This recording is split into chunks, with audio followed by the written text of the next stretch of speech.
नमस्कार मित्रों, आधार क्लासेस बालोतरा के यूट्यूब चैनल पर मैं हेमंत चौधरी आप सभी का हार्दिक स्वागत और अभिनंदन करता हूं। राजस्थान की कला संस्कृति की सीरीज जो चल रही थी, रीति रिवाज से संबंधित अपना अध्ययन कर रही थी।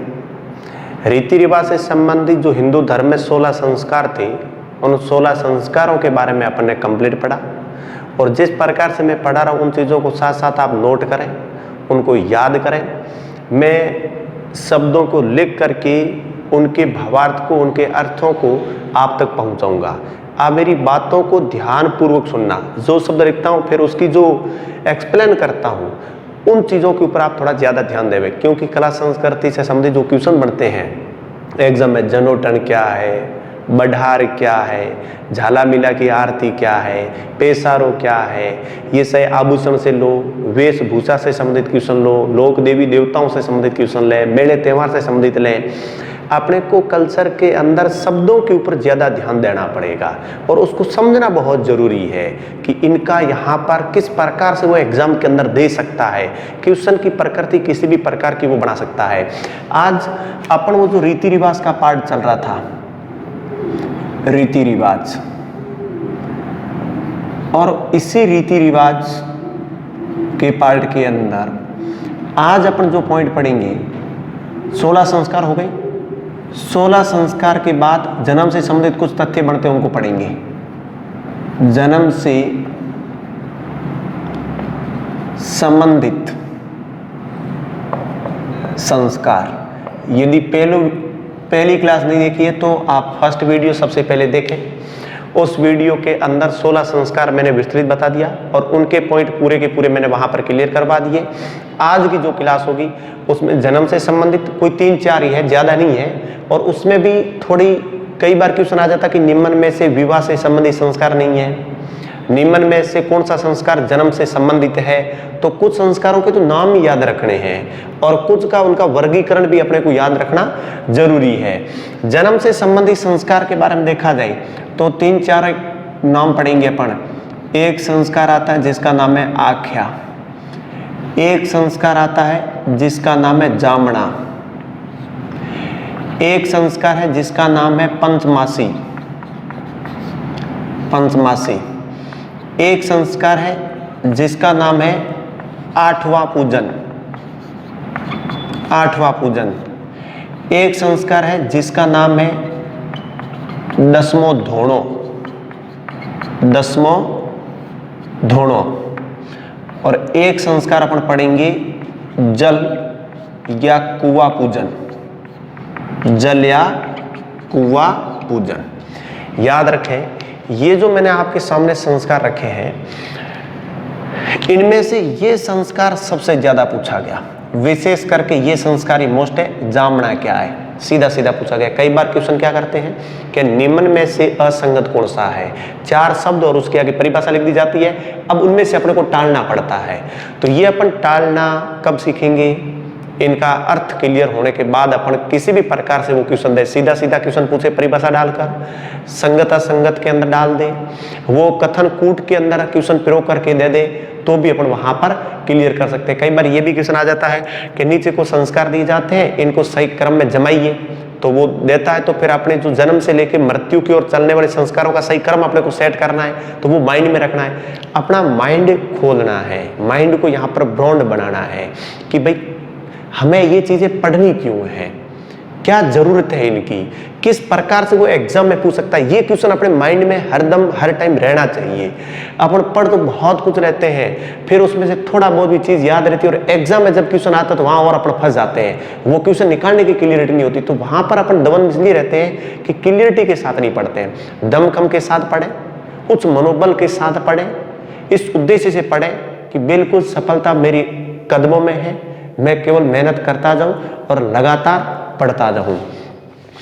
आख्या क्या होता है? बच्चे का जब जन्म होता है तो घर में लड़कियों के द्वारा कुछ चित्र वित्र बनाए जाते हैं दीवारों पर। लड़के के जन्म पर घरों में रंगोली टाइप का ये चित्र वित्र बनाए जाते हैं खुशी के अंदर, उनको कहा जाता है आख्या। तो वो परिभाषा तो पूरी की पूरी चीज लिखी आएगी। बच्चे के जन्म पर घर की लड़कियों के द्वारा घर में चित्रों का बनाना करना, तो वो क्या कहलाता है? आख्या। जामना विशेष मोस्ट है। जामना इसलिए मोस्ट है कि पहले के काल में, आज के दिन में तो फोन है, एक एक पल की खबर फोन पे दे दी जाती है। उस काल क्रम में लड़की यदि ससुराल में रहती थी और ससुराल में ही उसके बाद लड़का हो जाता या लड़की हो जाती थी, तो पीर पक्ष वालों को पता नहीं चलता था। फिर क्योंकि खबर देने के लिए कोई साधन नहीं था अपने पास, या तो पत्र लिखे जाते थे या कोई व्यक्तिगत रूप से व्यक्ति जाकर के वहां बताता था। तो ऐसी स्थिति में क्या होता था, उस कंडीशन के अंदर वहां पर नाई को घर में बुलाया जाता था। नाई सफेद कपड़े को लेके आता था, थाली में हलद को गाला जाता था, उस हलद के अंदर उस लड़के के पैर रखवाए जाते थे और वो पैर हलद में करके फिर उस कपड़े के ऊपर उस लड़के के पैर बनाए जाते थे और वो कपड़ा लेकर के नाई उस लड़के के ननियाल पक्ष में जाता था, लड़की के पियर जाता था। वहां जाकर के उस लड़के के नाना नानी को, मामा मामी को बधाई देता था कि आपके दोहता हुआ है, आपके भांजा हुआ है, खुशखबरी देता था। और खुशखबरी के बदले में वो लोग उस नाई को कुछ भेंट देते थे, रुपये देना या कोई पट्टू कर देना, उठावनी कर देना। तो वो जो भेंट दी जाती थी नाई को खुशखबरी के बदले, उसको जामना कहा जाता था। ये विशेष पॉइंट है, याद रखना है। तो जामना क्या है?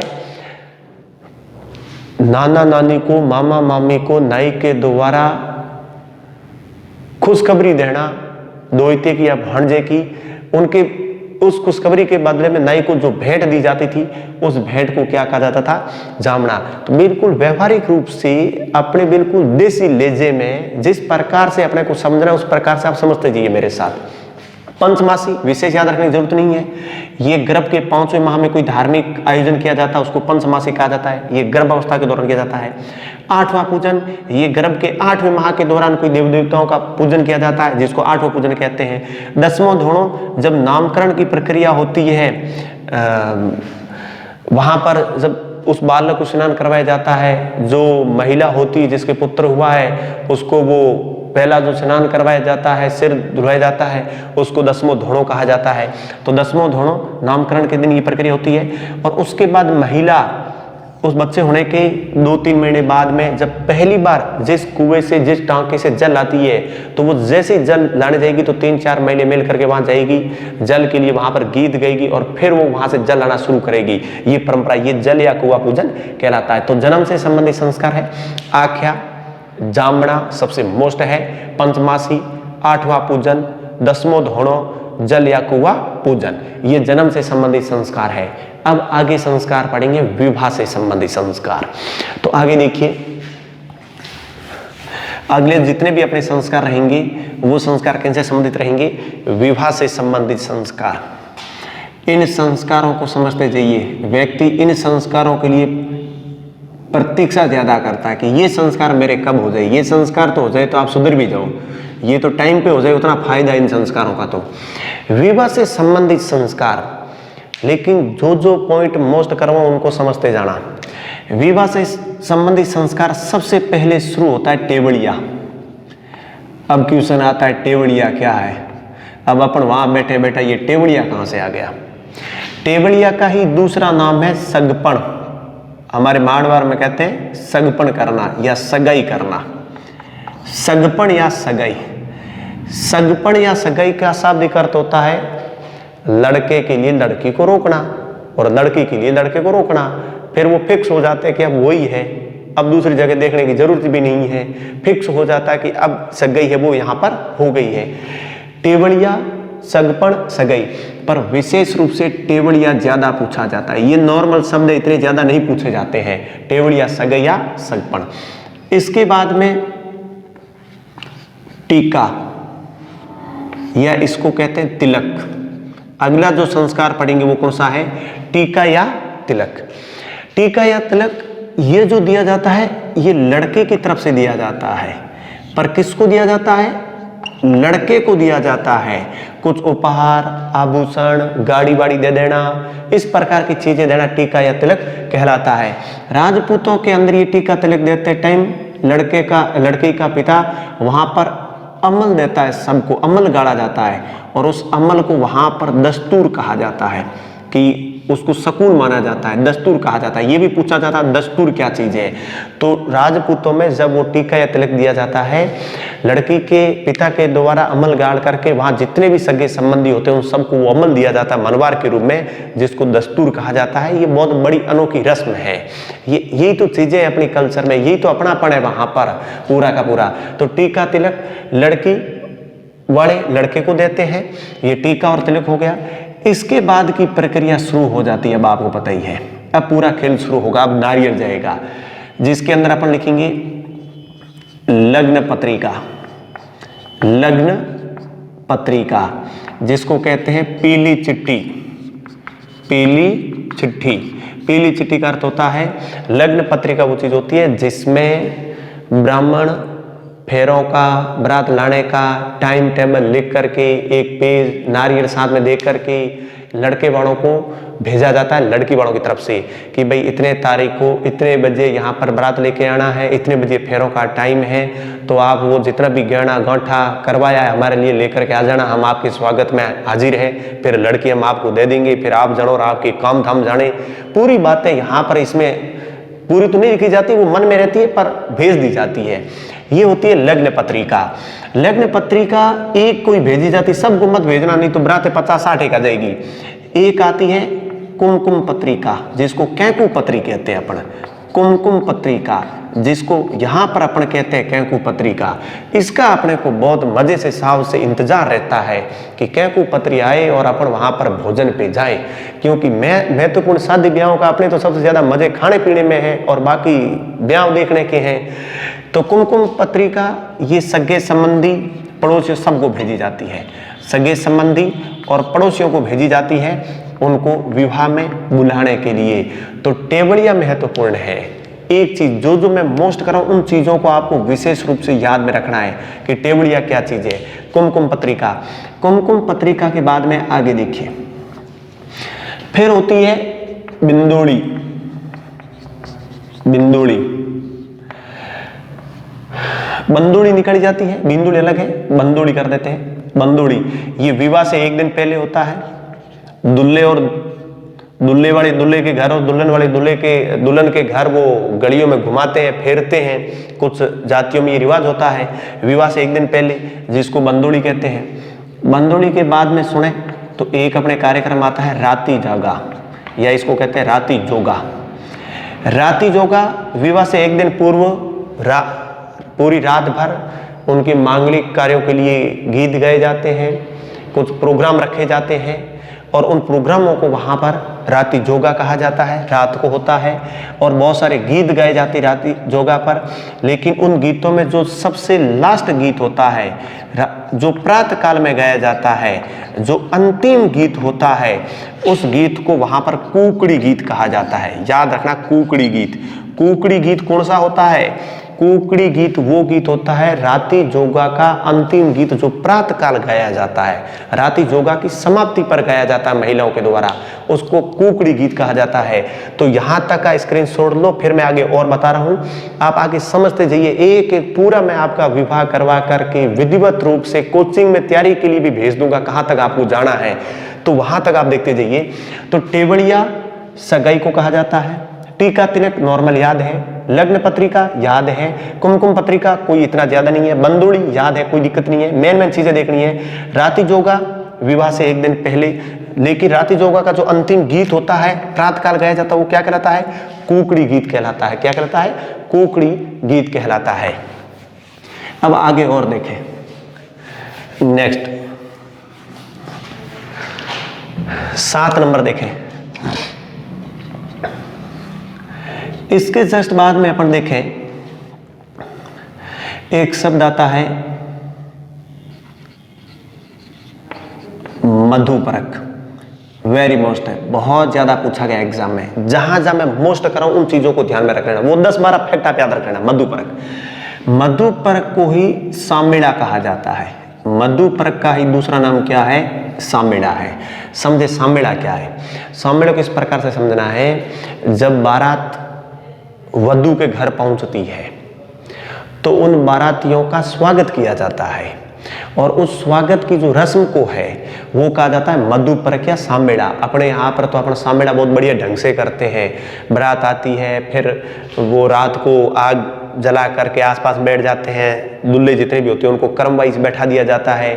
फिर जो भी लेके आते हैं अपन उनको कहते हैं भाई अब जो जो आप लेके आए हो आभूषण वाभूषण जितना भी वो पहले हमें ला के दो।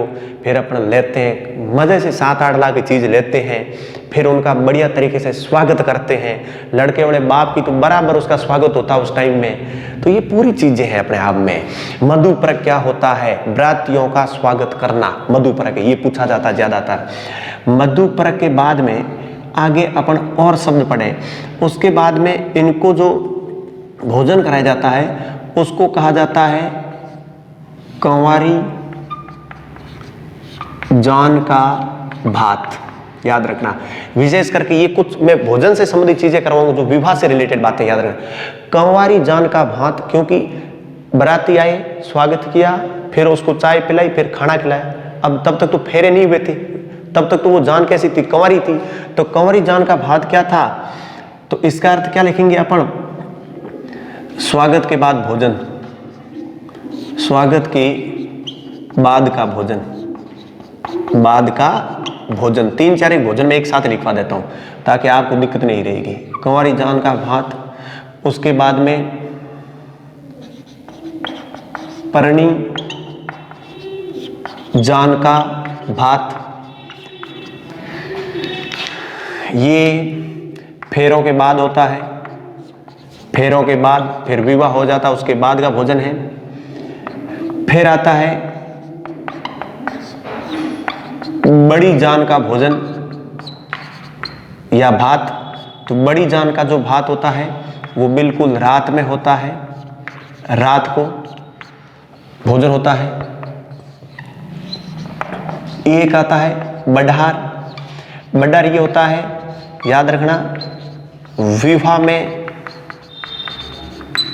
सामूहिक जो भोजन दिया जाता है उसको बड़हार कहा जाता है। ये बड़हार बहुत महत्वपूर्ण है। बड़हार के बाद में एक शब्द आता है जनोटन। ये ग्राम सेवक में पूछा गया था, विशेष करके याद रखना, जनोटन बहुत मोस्ट है। जनोटन, जनोटन का अर्थ होता है वर पक्ष द्वारा दिया गया भोजन, वर पक्ष द्वारा दिया गया भोजन जनाटन है। उसके बाद में आता है हिरावणी।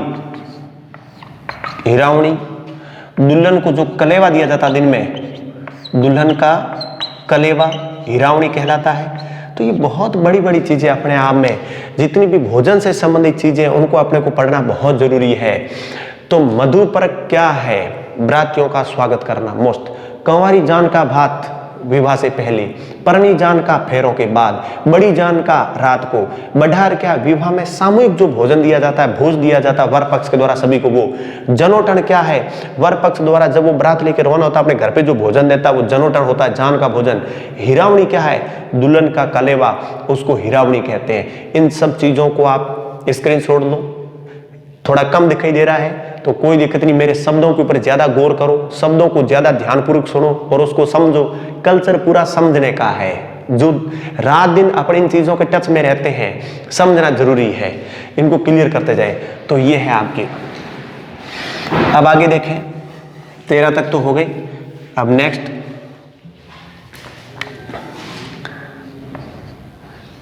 14 नंबर, पाणी ग्रहण। पाणी ग्रहण, पाणी ग्रहण शब्द का अर्थ होता है हथलेवा। हाथ में मेहंदी लगा करके दूल्हे के हाथ के अंदर दुल्हन का हाथ दे करके फिर वो कपड़े से बांध करके उसको कहते हैं पाणी ग्रहण। पाणी ग्रहण का अर्थ होता है जो हथलेवा दिया जाता है हाथ में, उसको पाणी ग्रहण कहा जाता है।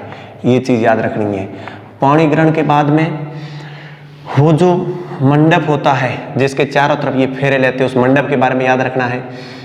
फिर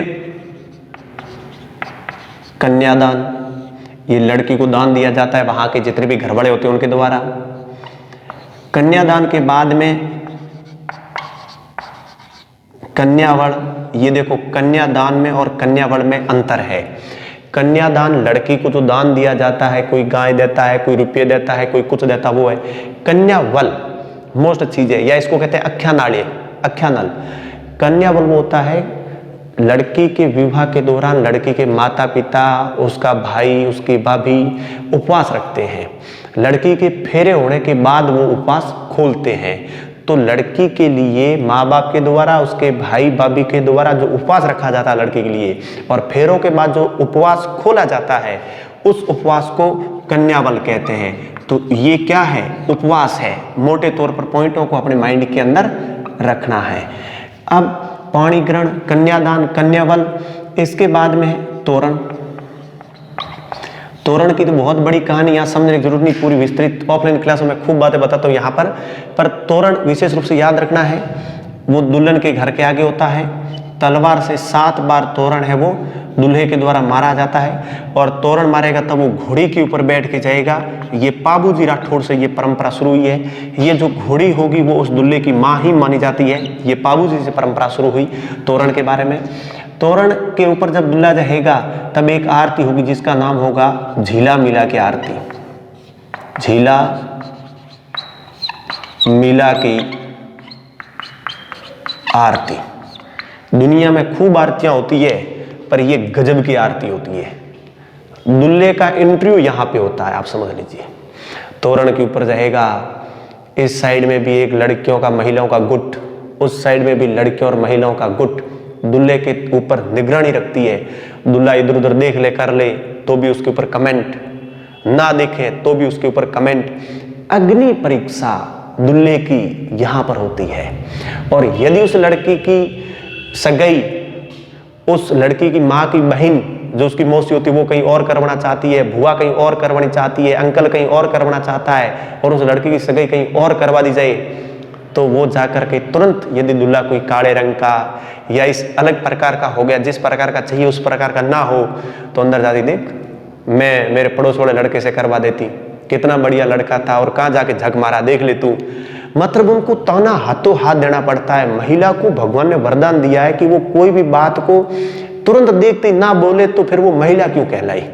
ये इनकी विशेषता होती है। उनको हाथों हाथ जाकर के कहना बहुत जरूरी होता है। सपोर्ट नहीं कि जो हो गया ठीक है, बराबर है। अभी तो बाहरी रूप रंग देखा है, अंदर कितने गुण हो सकते हैं, पूरा माइंड तो यहाँ से काम करता है।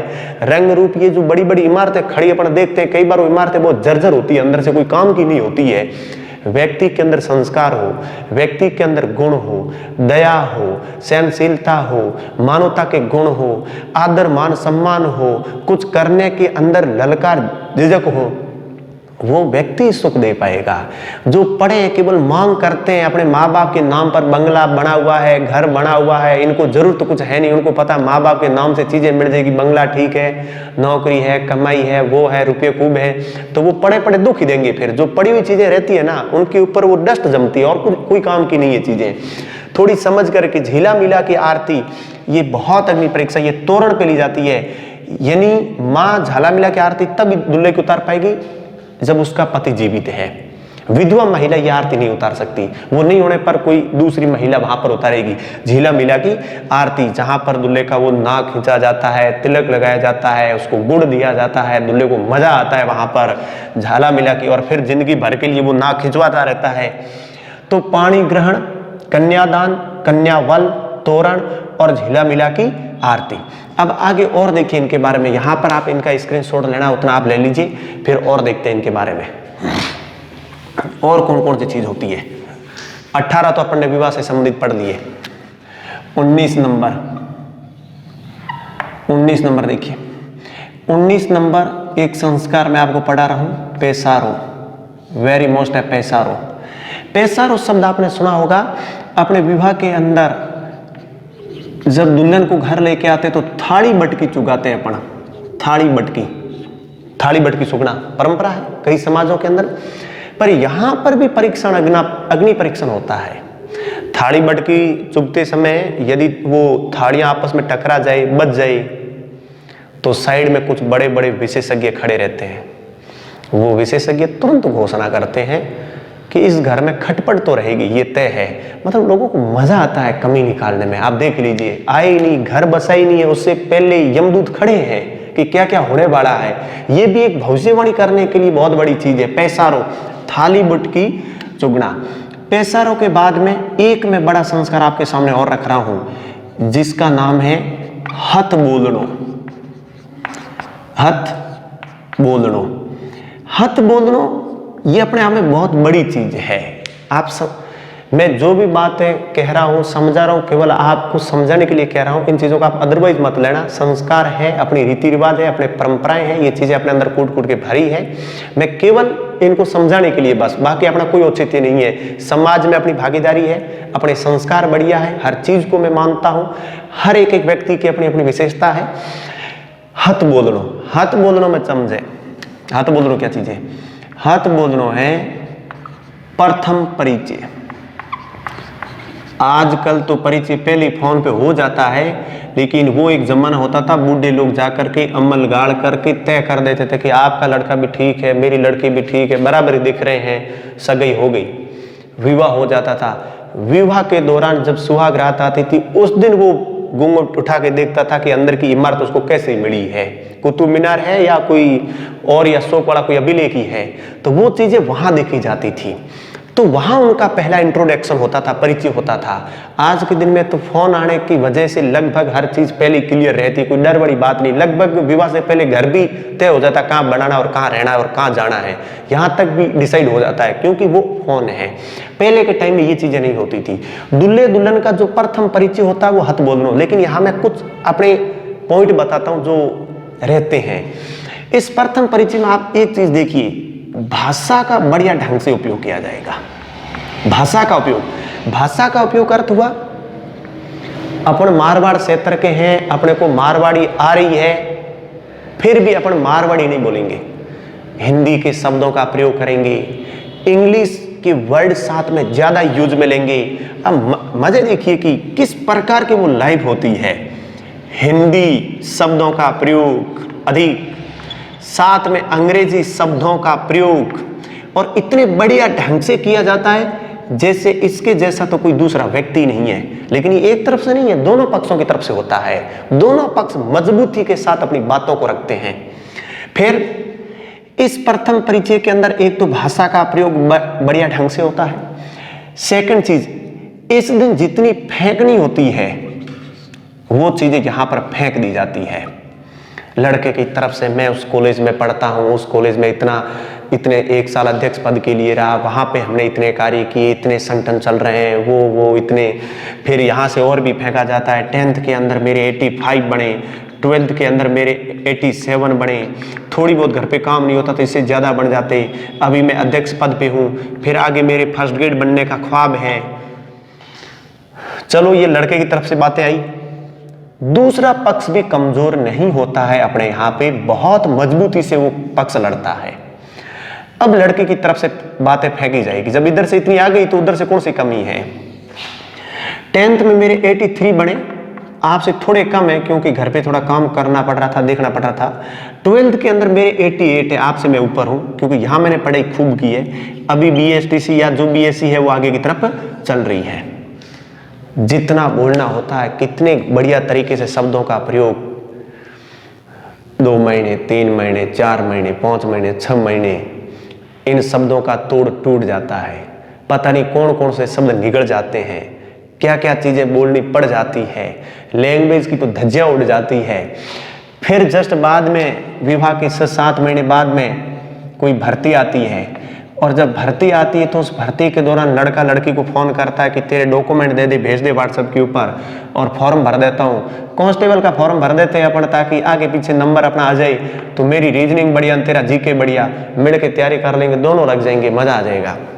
लड़का फॉर्म भरवाने जाता है, 10वीं के अंदर 52% लड़की के, 12th के अंदर 62%। लड़का देखता है भाई पहले दिन तो हाथ बोलने में तो 83, 88 गजब परसेंटेज थे, आज डाउन कैसे हुए।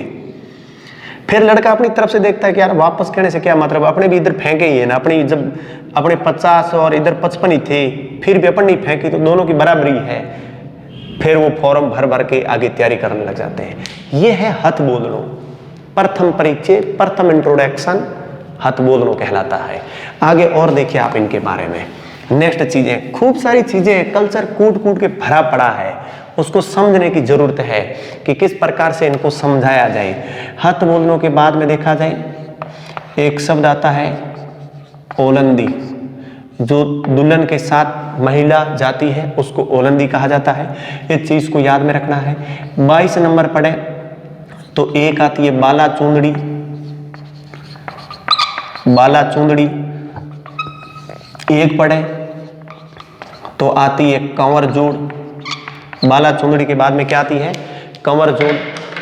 कंवर जोड़ के बाद में पढ़े, मैं कुछ चीजें यहां पर आपको कंटिन्यू क्लियर कराऊंगा, एक साथ आप इनको समझते जाइए। 32सी, 32सी के बाद में यहां पर आता है मायरा। 32सी के बाद में यहां पे क्या आता है? मायरा। तो देखिए ओलंदी तो हो गई, बाला चुंदड़ी और कंवर जोड़े, ये दो चीज समझनी अपने को बहुत जरूरी है। बाला चुंदड़ी होती है जब मायरा भरा जाता है। मायरा भरते समय लड़की का मामा लड़की की माँ के लिए यानी अपनी बहन के लिए जो चुंदड़ी लेके आता है वो बाला चुंदड़ी होती है, और मामा के द्वारा जो भांजी के लिए जो चुंदड़ी लाई जाती है वो कंवर जोड़ होती है।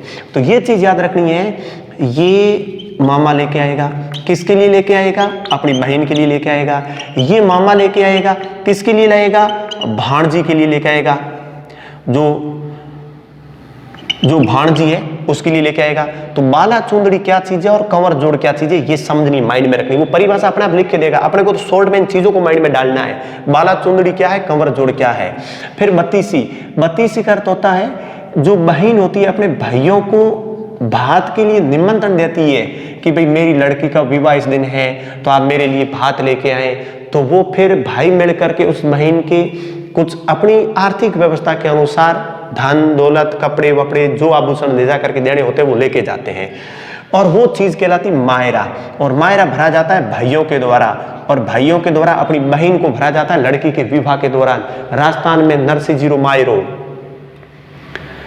लासाबाई को मायरो, ये बहुत फेमस माहिर है राजस्थान के अंदर। 3-4 मैं कभी आगे की क्लासों के अंदर 3-4 माहिरों के बारे में बताऊंगा जो इतिहास के अंदर वो माहिर गवाह है, बहुत बड़े बड़े।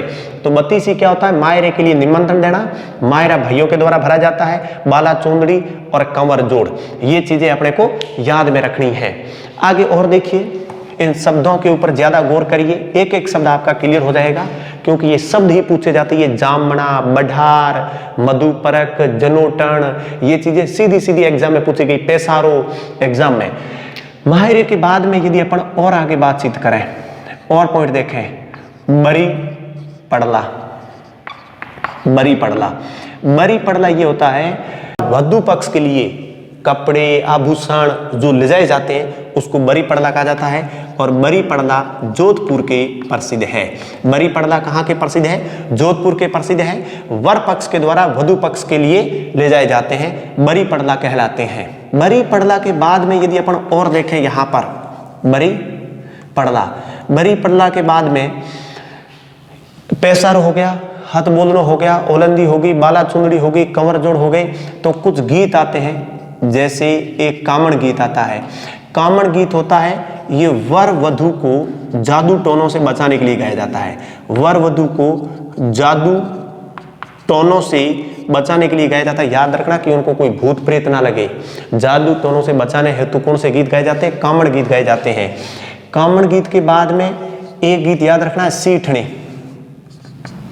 सीठने, सीठने गीत होते हैं गाली गलौज गीत। विवाह में क्या आनंददायी गीत होते हैं, गाली गलौज गीत वो गाते रहते हैं कि कोई कुंवारा व्यक्ति होता तो उसको गीत गाए जाते हैं कि इसको कुत्ती पलनईन, कोई सगे संबंधी होते हैं तो वो बहुत सारी ऐसे ऐसे शब्द दिए जाते हैं। जो व्यक्ति घर में गालियां नहीं सुनता, वहां गालियां सुन सुन के उसको मजा आता है, हंस के वो यूं लोटपोट हो जाता है।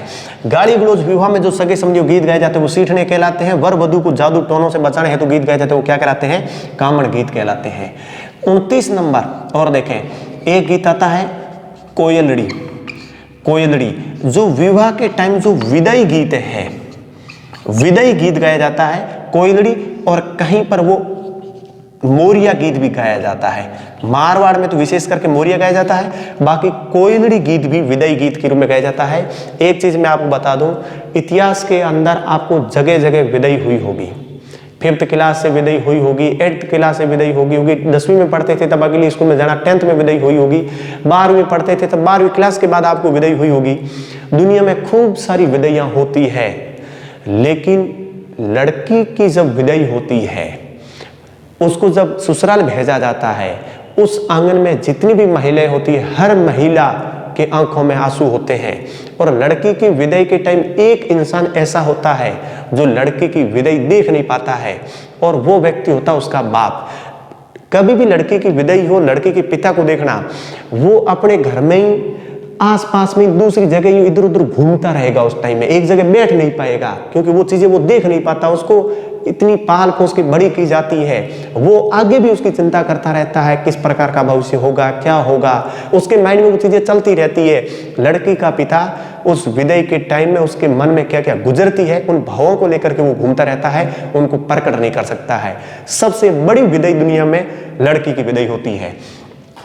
तो कामड़ उसको एक घर पे जाना होता है, क्योंकि जब फेरे होते हैं तो फेरों में गीत होता है ना, पहलो फेरो बाबारी बेटी, दूजो फेरो भुआरी भतीजी, तीजो फेरो मामारी भाणजी, और चौथे फेरे धिया भाई हुआ पराया।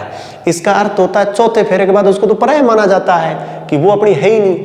आज तो ये गजबन पानी ने चाली, नए नए गाना, अब तो आए कौन अरंडी बाडेगान, कौन रायडा वहां पर काटेगान, गजब के गाने चल रहे हैं। तो 32वीं मायरा के लिए निमंत्रण देना। मायरा बरी पड़दा जोधपुर के प्रसिद्ध है। कामण वर वधु को जादू टोनों से बचाने हेतु गीत है। सीठ ने गाड़ी ग्लोज गीत है। कोयलड़ी विदाई गीत है, और मोरिया भी गाया जाता है। घोड़ी गीत निकासी के टाइम गाया जाता है। कंवर जोड़ मामा के द्वारा लाई गई चुंदड़ी होती है। बाला चुंदड़ी मामा के द्वारा बहन के लिए लाई गई चुंदड़ी होती है। ओलंदी जो साथ में जाती वो है। हथ बोलनो प्रथम परिचय है, और पैसेरे थाली बटिकियों का चुगना है। बहुत बड़ी बड़ी चीजें हैं, केवल इनको आप समझते जाइए मेरे साथ। विवाह से संबंधित संस्कार आज मैं पूरे आपको कंप्लीट करवा दूंगा। विवाह से संबंधित 29 संस्कार हो गई।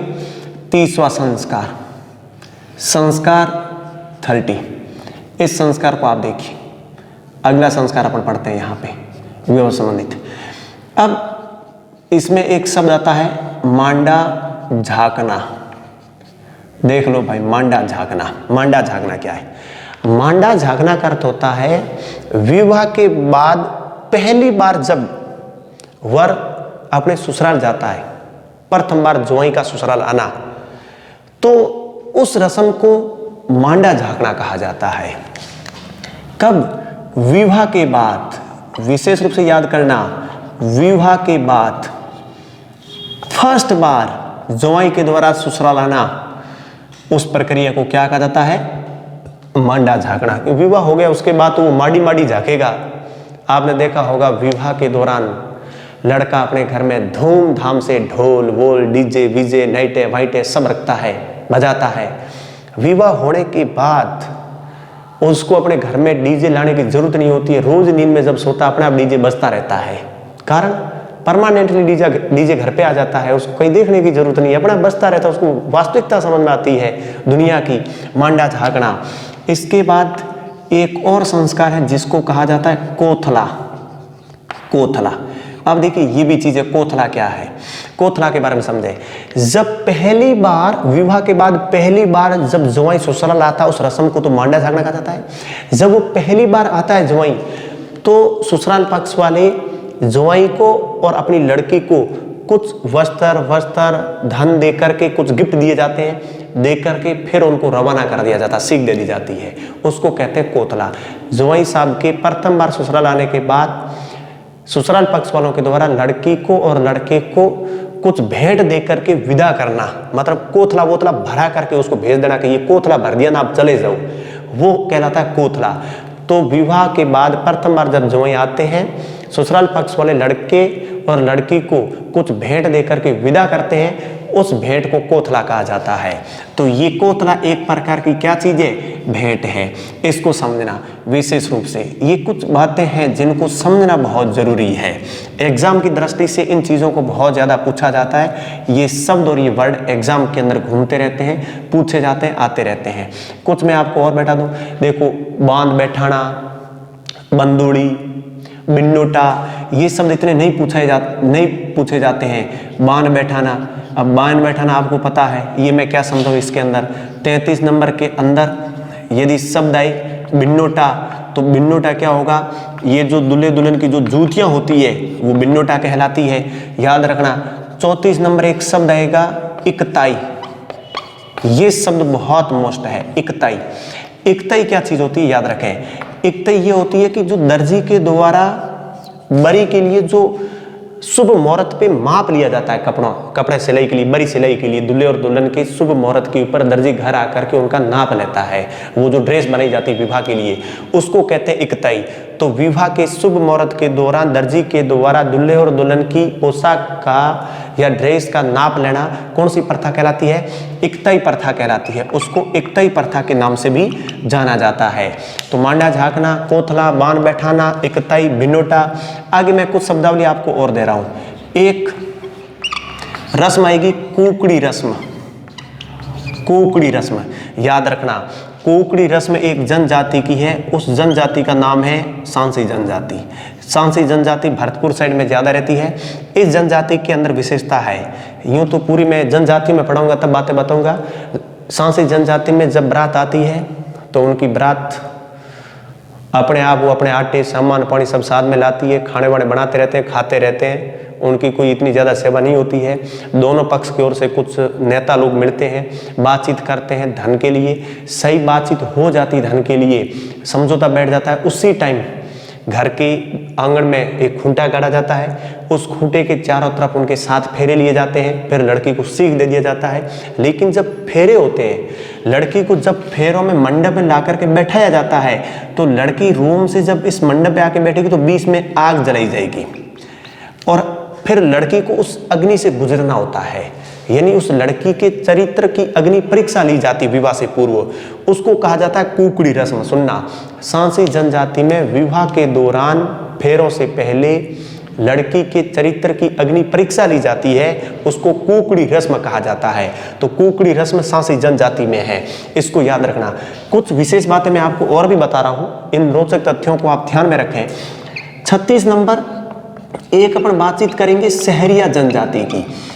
सहरिया जनजाति, सहरिया जनजाति के बारे में देखिए। सहरिया जनजाति की विशेषता क्या है? सहरिया जनजाति एकमात्र ऐसी जनजाति है जिनके पूरी रस्में हिंदू रीति रिवाज के अनुसार होती विवाह में, पर एक रस्म अलग है और वो पूछी जाती है एग्जाम में। विवाह की रस्में तब मैं आपको बता रहा हूं। सहरिया जनजाति में जैसे अपने यहां पर ये मंडप है, यहां पर दूल्हा बैठा है और यहां पर दुल्हन बैठी है। अब इसको क्या होता है, अपने तो यहाँ दूल्हा दुल्हन में क्या होता है, इस मंडप के चारों तरफ अपने फेरे लेते हैं। 3 फेरों में दुल्हन आगे, फिर दूल्हा आगे। सहरिया जनजाति में ये होगा कि दुल्हन खड़ी होगी, दूल्हा बैठा रहेगा और दुल्हन मंडप के और दूल्हे के चारों तरफ 6 फेरे लेगी। दुल्हन अकेली मंडप के और दूल्हे के चारों तरफ 6 फेरे लेगी, दूल्हा बैठा रहेगा। फिर दुल्हन बैठ जाएगी, दूल्हा खड़ा होगा। फिर दुल्हन और मंडप के चारों तरफ 1 फेरा लेगा और फिर टोटल इनके कितने फेरे हो जाएंगे? 7 फेरे। ये अनोखी रस्म है। क्वेश्चन पूछा जाता है किस जनजाति में फेरों के दौरान दुल्हन मंडप और दूल्हे के चारों तरफ 6 फेरे लेती है और फिर अंत में 1 फेरा दूल्हा दुल्हन और मंडप के चारों तरफ लेता है? ये सहरिया जनजाति में है। विशेष याद रखना। मैं बता दूं कुछ जनजातियां ऐसी भी है, कुछ जातियां हैं जो ब्राह्मणों के अंदर है, सिरमाड़ियों में। उनमें क्या होता है, विवाह के दौरान जब फेरे होते हैं तो दूल्हे को दुल्हन को यूं उठानी पड़ती है। अब आप देख लीजिए, लड़का यदि 60 kg का और लड़की 80 kg की तो क्या हालत होनी वहां पे। यदि कोई दुबला पतला है नहीं, यूं इस प्रकार का कोई बॉडीगार्ड कोई लड़की मिल जाए तो क्या हालत होनी वहां पर, कौन सा अटैक हो जाना वहां पे। इसलिए इस प्रकार के कई लड़के होते, मेरे कई दोस्त होते थे, मैं जयपुर में रहता था तब वो मेरे को कहते कि भैया मेरी की शादी यार, अब लड़की पता नहीं होता तो उस टाइम में लड़की की बॉडी उसका हेल्थ कितनी होगी। तो फिर वो कोशिश करता था कि हमारे यूं, मैंने कहा डर क्यों रहा है, फिर विवाह है यार कर ले, पूरी दुनिया करती है, इसमें डरने की कहाँ जरूरी, कायर बनने की कहाँ जरूरी है। तो उसने कहा लड़की को उठाना पड़ता है। तो मैंने कहा कोई बात नहीं, हम 5-6 जने हैं, कोई 40 किलो बड़ा है, कोई 50 बड़ा है, कोई 70 बड़ा है, कोई 80 बड़ा, तो सबको उठा उठा के ट्राई करा। मैं ही मान के ये हम आपकी तेरी पत्नियां हैं आज के दिन में, तो उठा उठा के घुमा यूं, यहाँ पर प्रैक्टिस कर ले। प्रैक्टिस करनी पड़ती, पता नहीं क्या क्या पापड़ बेलने पड़ते हैं विवाह के लिए लोगों को। कुकड़ी रस्म और ये सहरिया जनजाति के दौरान ये जो रस्म है ये, तो यहाँ पर मांडा झाँकना, कोथला, बान बैठाना, इकताई सहरिया जनजाति में, कुकड़ी रस्म, बिन्नोटा, जूतियाँ, ये विवाह। तो ये जो विवाह से संबंधित संस्कार थे, किन से संबंधित संस्कार थे? विवाह से संबंधित संस्कार थे। आगे के जो संस्कार है मैं कुछ आपको लिख करके बता रहा हूं। कोंकण डोरा, 38 नंबर रियाण, 39 नंबर मुकलावा, 40 नंबर बाढ़ रुकाई, 41 नंबर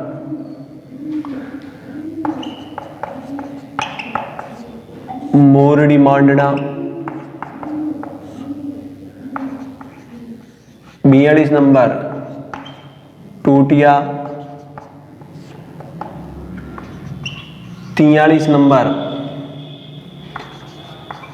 मूठ भराई,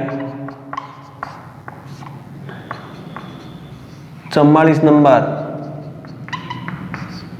भराड़ी। ये जो जितने भी है, एक मार्कर यहां पर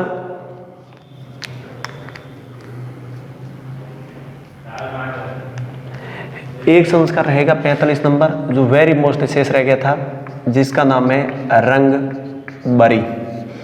रंग बरी को कहा जाता है पहरावणी। रंग बरी का ही दूसरा नाम क्या है? पहरावणी। तो अब इन संस्कारों के बारे में बता देता हूँ एक साथ, मेन पॉइंट इनके समझते जाना। फिर विवाह से संबंधित 45 संस्कार पढ़ने के बाद आपको पढ़ने की जरूरत नहीं है। मैं जब क्वेश्चन प्रैक्टिस कराऊंगा, ये टॉपिक पूरा होते ही कुछ मेरे को लगेगा कि ये चीजें भी साथ में ऐड करनी जरूरी है, तो वो क्वेश्चनों के अंदर मैं ऐड करा दूंगा। आप मेरा थ्योरी पार्ट और क्वेश्चन प्रश्नोत्तरी दोनों सेशन देखते जाएंगे तो आपका पूरा पार्ट क्लियर हो जाएगा। कोंकण डोरा आपको पता है, जिसमें 7 गांठ लगाई जाती है, इनसे आप परिचित है, कोई मतलब नहीं है। रियाण होती है, जैसे ही विवाह होकर के फिर लड़के के घर जाते हैं और दूसरे दिन जो एक भोज रखा जाता है और अमल की मनवारें होती है, वो रियाण कहलाती है। तो ये ग्रामीण क्षेत्रों में बहुत प्रचलित है रियाण। मुकलावा बाल विवाह हो जाता है और फिर विवाह योग्य होने के बाद जब लड़की को पहली बार लाया जाता है उसको मुकलावा कहा जाता है। इसी को गोना कहा जाता है, इसी को ओना कहा जाता है, तो ये मुकलावा होता है। बाढ़ रुकाई ये विवाह से संबंधित एक रस्म है, याद रखना है। मोरडी मांडना ये मीणा जाति में ज्यादा प्रचलित है, विवाह से संबंधित रस्म है, सीधा पूछा जाता है, बाकी कोई मतलब नहीं है। टूटिया ये महिलाओं के द्वारा कुछ व्यंग्य किए जाते हैं, नाटक किए जाते हैं, कुछ ऊंटे टूंटे बन करके बोले जाते हैं, ये टूटिया होते हैं। मूठ भराई वो तोरण पे आते हैं, जब संभाल देते हैं तो वो कुछ मूठ भराई बंदरी के वो पल्ले के अंदर चीजें दी जाती है, उसको मूठ भराई कहा जाता है। भराड़ी विशेष रूप से मोस्ट है, याद रखना, भराड़ी बहुत मोस्ट है। ये भराड़ी भील जनजाति में है और ये भील जनजाति में भीलों के घरों में जब विवाह होता है, विवाह के दौरान भराड़ी के चित्र उनके घरों की दीवार पर बनाए जाते हैं, दीवारों पर। और ये भीलों की एक लोक देवी है, याद रखना। दीवार के ऊपर देवी के चित्र बनाए जाएंगे और उस देवी के चित्र के सामने उनके पूरे धार्मिक अनुष्ठान विवाह के दौरान वहां पर कंप्लीट होंगे। तो भराड़ी क्या है? भराड़ी भीलों की एक लोक देवी है। विवाह के दौरान भीलों के घरों में दीवार पर इस लोक देवी के चित्र बनाए जाते हैं और विवाह से संबंधित जितने भी धार्मिक अनुष्ठान होते हैं वो उस देवी के सामने होते हैं, इसे भराड़ी कहते हैं। ये मोस्ट है रंगबरी या पहरावणी। रंगबरी या पहरावणी क्या होती है?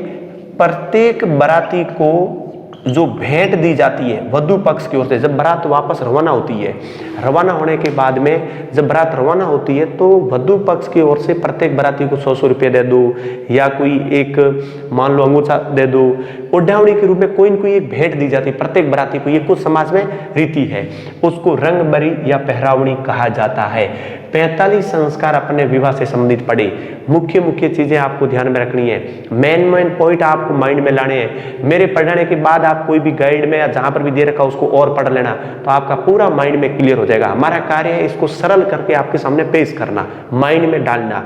आपका करते हुए इसके ऊपर मनन करें, देखें, फिर इनको 1-2 बार रिपीट करें, एग्जाम में आए हुए क्वेश्चनों को हल करें, उनकी प्रैक्टिस करें। वो करते हुए आपका है, हम केवल सरल करके आपके सामने रख सकते हैं। कल नेक्स्ट क्लास होगी उससे संबंधित, उसमें मृत्यु से संबंधित और अन्य संस्कार मैं पूरे करा दूंगा।